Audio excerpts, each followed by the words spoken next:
नमस्कार, मैं चिरंजीव सुपेदी आज आप सभी के सामने दोबारा से उपस्थित हूँ। आज मैं आप सभी के सामने चर्चा करूँगा जैसे कि अब बसंत पंचमी शीघ्र ही आ रहा है, तो उस दिन हमें क्या क्या करना चाहिए। देखिए, बहुत सारे श्लोक हैं विद्या के लिए। मेन उस दिन किसके लिए पूजा किया जाता है? आपका सरस्वती माता के लिए उस दिन पूजा किया जाता है।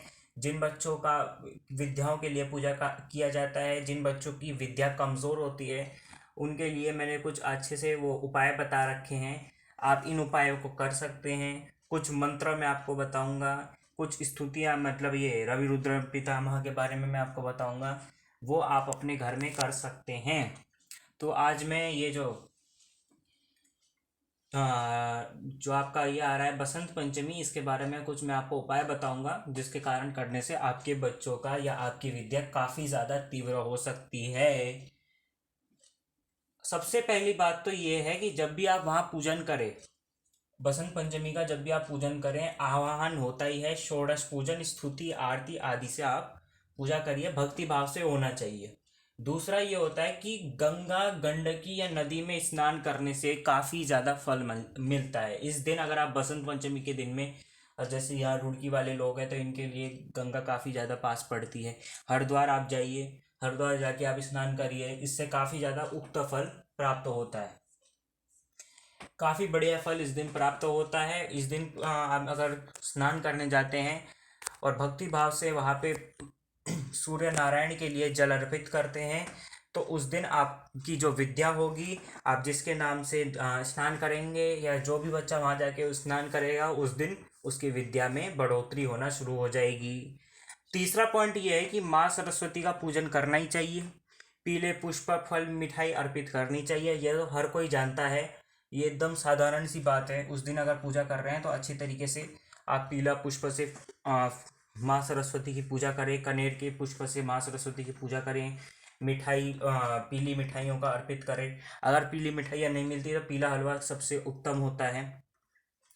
अब उस दिन क्या करना होता है कि सरस्वती की पूजा के साथ जो बच्चों की पेन कॉपी पुस्तक की भी आदि पूजा करनी होती है। कहने का मतलब यह है कि आगे जो होता है स्वस्ति बनानी होती है कॉपी या बुक के ऊपर।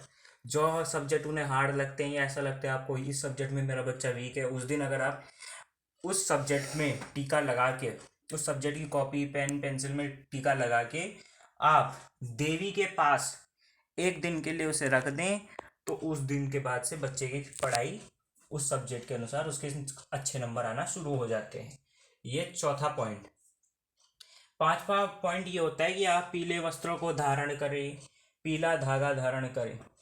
कहने का अर्थ यह है कि उस दिन पीला वस्त्र धारण करना, पीला टीका लगाना, पीला धागा धारण करना सबसे ज़्यादा उत्तम होता है। अगर आप देवी सरस्वती को एकदम प्रसन्न करना चाहते हैं, उस दिन आप पीला जो धागा होता है, पीला कलावा धागा, उन्हें आप अपने दाएं हाथ में धारण करें। जो लड़के लोग हैं और जो लड़की आप दाएं हाथ में धारण करें, वो भी काफ़ी ज़्यादा अच्छा होता है। और सिक्स्थ वाला पॉइंट तो यही होता है कि पीला हलवा, पीले चावल, केसरिया चावल का भोग लगाना चाहिए। इन ये 5-6 पॉइंट जो एकदम कॉमन होते हैं, इनको तो आपने फॉलो करना ही करना है।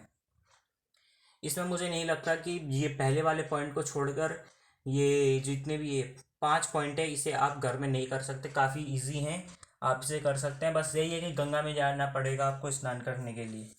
अब चलते हैं हम कुछ श्लोक के ऊपर। अब आप विद्या के लिए काफ़ी ज़्यादा श्लोक हैं, मैंने कुंडली में काफ़ी योग बताए, अब मैं बताऊंगा इसका आज उपाय। अब आप घर में बैठ के इसका क्या कर सकते हैं। उस दिन आप जो लोग हैं वो कम से कम कुछ भी ना हो, 1 माला, 11 माला, 5 माला, 27 माला, ऐसे आप ओम सरस्वती नमः का जाप करें। सबसे पहले वाला पॉइंट, जाप करिए।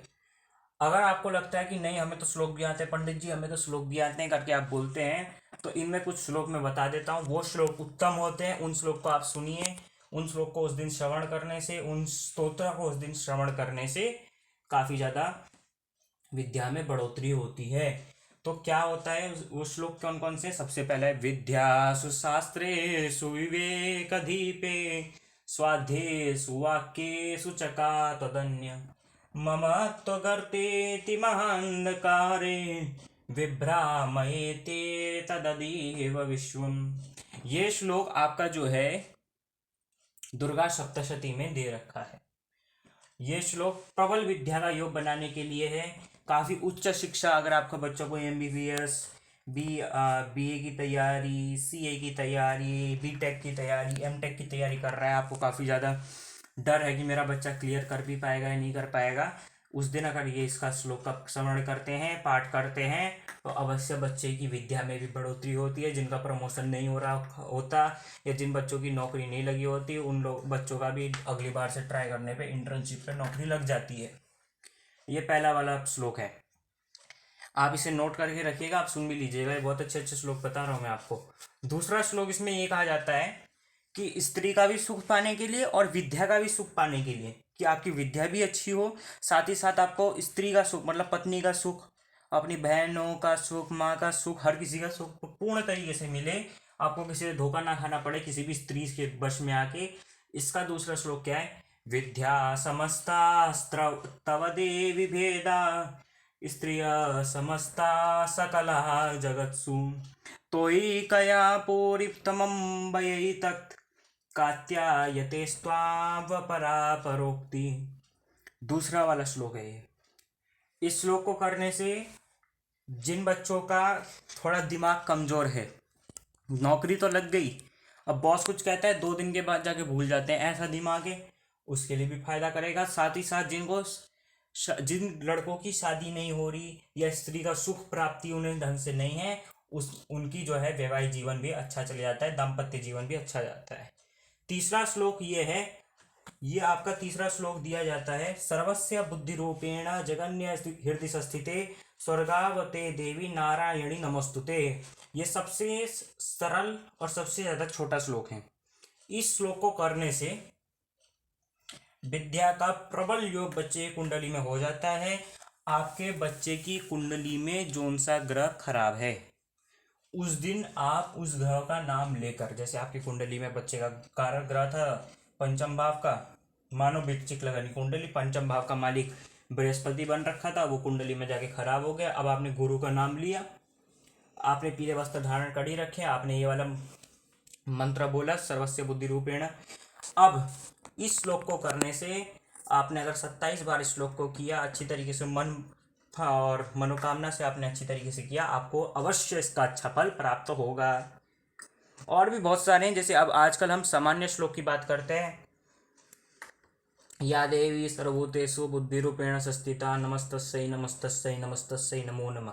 ये हो गए आपकी कुछ कॉमन श्लोक जो विद्याओं के लिए होते हैं, इनका श्रवण करिए, इन्हें सुनिए। जिन बच्चों का संकटा है, विकटा है, ब्राह्मणी है, बद्रिका है, जिनका संकटा और विकटा है, वो लोग उस दिन सरस्वती का जो सरस्वती स्तुति के साथ रवि रुद्र पितामह के साथ साथ बाद में उनका भी श्रवण करें, क्या कहते हैं वो, अभिगिरी नंदिनी नंदित मेदिनी संकटा स्तुति का, उससे भी काफ़ी अच्छा फल प्राप्त होता है। अब अगर मैं आज आपके सामने बोल रहा हूँ रवि रुद्र पितामह, तो शुरू करते हैं।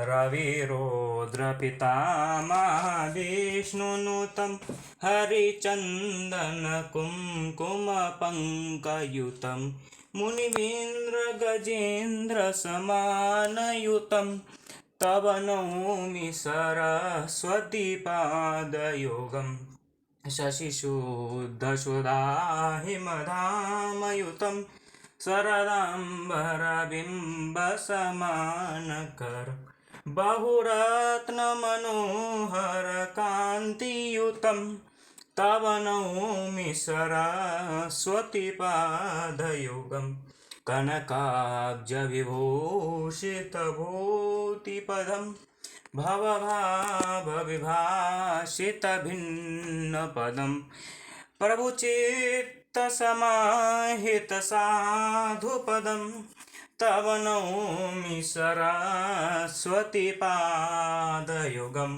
भवसागरभञ्जनदीतिनुतं प्रतिपादितसन्ततिकारमिदं विमलादिकशुद्धविशुद्धपदं तव नौमि सरस्वतीपादयुगं परिपूर्णमनेकधामनिधिं परमार्थ विचार विवेक विधिं सूर्यादिक सेवितपादतलं तव नौमि सरस्वती पादयुगं सुरमौलिमणिद्युतिशुभ्रकरं विषयादिकमहामयपापहरं निजकान्तिविलेशितचन्द्रशिवं तव नौमि सरस्वती पादयुगं गुणनैककुलभाषितभीतिनुतं गुणगौरवितगौरवसत्यपदं कमलोदरकोमलपादतलं तव नौमि सरस्वती पादयुगम। जैसे कि मैंने आज आपको बताया, इन उपायों को करके, ये जो घरेलू उपाय हैं तो घरेलू उपाय हैं, और साथ ही साथ कुछ श्लोकों को करके, जाप आदि करके, ये स्तुति करके आप अपने बच्चे की विद्या, अपनी विद्या में सुधार अवश्य ला सकते हैं। तो आज के लिए बस इतना ही मैंने आज आपको बताया। और कुछ मैंने कुंडली के ऊपर भी और भी वीडियोस बनानी है। आज तो मैंने इसलिए बनाया क्योंकि ये बहुत ज़्यादा इम्पोर्टेंट होता है। आजकल की विद्या के बिना कुछ भी पॉसिबल नहीं है इस दुनिया में।